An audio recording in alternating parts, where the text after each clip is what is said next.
Hello guys, welcome to my gardening YouTube channel. আজকে তোমাদেরকে আমার ছাদ বাগানের কিছু গাছের আপডেট জানাবো। তো দেখো, প্রথমে আমার এই পাণ্ডব জবাটাকে কত সুন্দরভাবে ফুটেছে। বলতে গেলে এটা আমার ছাদ বাগানের প্রথম ফুল।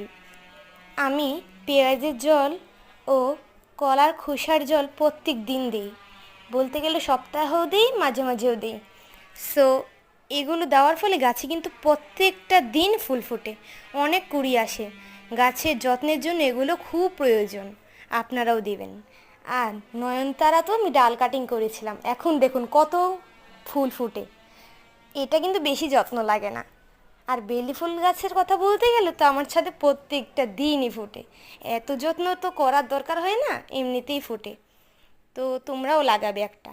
আর এটা হচ্ছে বাগান বিলাস, আমার কাছে 3 ভ্যারাইটির আছে, এর মধ্যে এটা হচ্ছে ফার্স্ট এবং দেশীয় ভ্যারাইটি। আর হচ্ছে অলকানন্দ আছে আমার ছাদে, পিঙ্ক কালারটা, হলুদটাও আছে। তো আজ আর নয়, আমার ভিডিওটি ভালো লাগলে গার্ডেনিংয়ের লাইক করে কমেন্ট করে দেবেন। বাই।